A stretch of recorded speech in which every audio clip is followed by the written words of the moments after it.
Hello everyone, আসসালামু আলাইকুম। বরাবরের মতো আর একটা সুন্দর একটা রেসিপি নিয়ে হাজির হলাম আপনাদের মাঝে। আশা করি ভালো লাগবে। ডাঁটা খোড়া শাকের ভর্তা রেসিপি আজকে শেয়ার করতে চলেছি আপনাদের মাঝে। ডাঁটা খোড়া শাকের ভর্তা আমাদের গ্রাম বাংলার একটি ঐতিহ্যবাহী ও অত্যন্ত পুষ্টিকর খাবার। সঠিক নিয়মে রান্না করলে শাকের স্বাভাবিক সবুজ রং, স্বাদ ও পুষ্টিগুণ বজায় থাকে। এটি সহজে তৈরি করা যায় এবং শরীরের জন্য খুব উপকারী। ডাঁটা করা শাকটি প্রথমে আমি বেছে নিয়ে সুন্দরভাবে রান্না করতে চলেছি। প্রথমেই একটা লাইক দিয়ে স্টার্ট করতে কখনোই ভুলে যাবেন না ভিউয়ার্স। আর সুন্দরভাবে ফুল ভিডিওটি ওয়াচ করবেন। ডাঁটা খোড়া শাকের পুষ্টিগুণ ও উপকারিতা বলে শেষ করা যাবে না। এটাতে অনেক পুষ্টি রয়েছে। ডাঁটা খোড়া শাকের প্রচুর লৌহ থাকে, যা রক্ত স্বল্পতা দূর করতে সহায়তা করে। এতে ভিটামিন এ ও সি রয়েছে, যা চোখ, ত্বক ও রোগ প্রতিরোধ ক্ষমতা বৃদ্ধিতে গুরুত্বপূর্ণ ভূমিকা রাখে। এছাড়া এতে প্রচুর আঁশ থাকায় হজম শক্তি উন্নত হয় এবং শরীরে সুস্থ ও সবল থাকে। প্রথমেই শাকগুলোকে সুন্দরভাবে বেছে, কেটে, ধুয়ে এটাকে খাবারের উপযোগী করে নিতে হবে। দেখুন ভিউয়ার্স, আমি সুন্দরভাবে শাকগুলো বেছে নিয়েছি এবং কয়েকবার আমি পানি দিয়ে সুন্দরভাবে পরিষ্কার করে নিয়েছি। আর একটা চুলায় আমি পানি বসিয়ে দিয়েছি শাকটা সেদ্ধ করার জন্য। ততক্ষণে পানিটা গরম হবে আর এদিকে আমি শাকগুলো সুন্দরভাবে পরিষ্কার করে নেব। কয়েকবার আমি পরিষ্কার করে নেব, পানি দিয়ে সুন্দরভাবে ধুয়ে নেব, যাতে শাকের ভেতরে মাটি, বালি, কোনো রকম ময়লা না থাকে।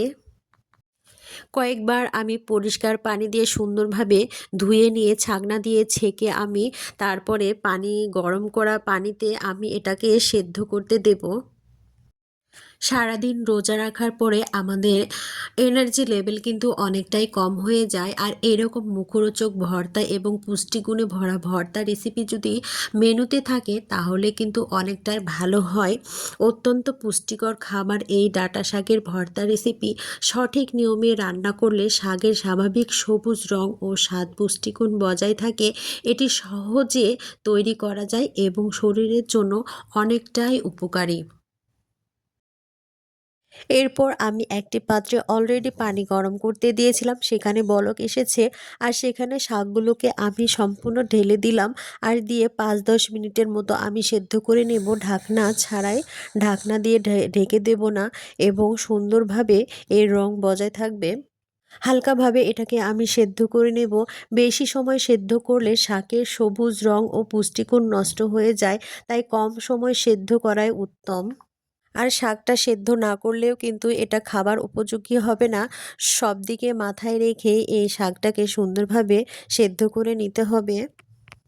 শাকের ভেতরে আমি সামান্য লবণ অ্যাড করে দিলাম, যাতে তাড়াতাড়ি শাকগুলো সেদ্ধ হয়ে যায় আর খেতেও সুস্বাদু হয়।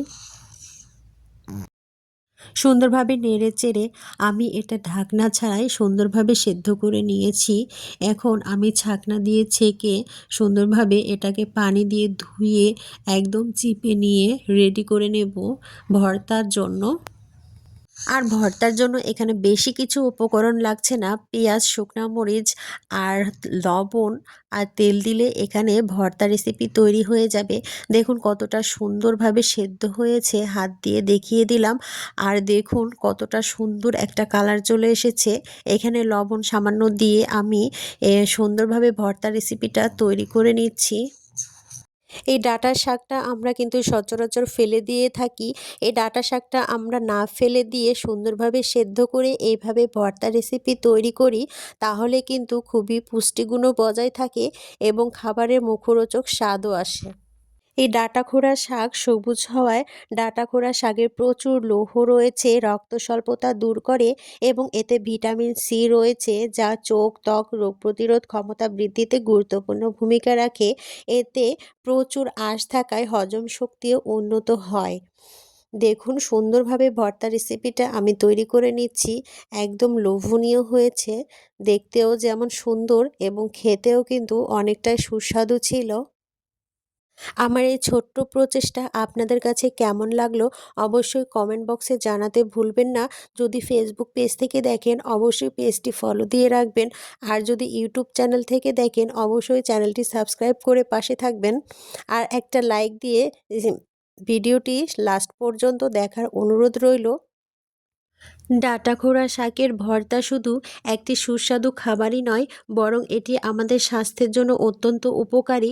সঠিক পদ্ধতিতে সেরা রান্না করলে এর রং, স্বাদ ও পুষ্টিগুণ অটুট থাকে।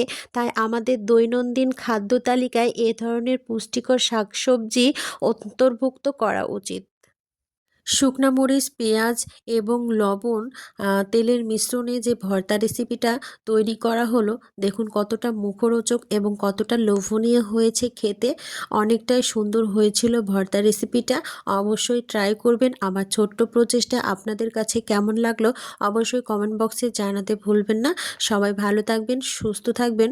সবার সুস্বাস্থ্য কামনা করে এখানে বিদায় নিচ্ছি। আবারও দেখা হবে নেক্সট ভিডিওতে। সে পর্যন্ত সবাই ভালো থাকবেন। আল্লাহ হাফেজ।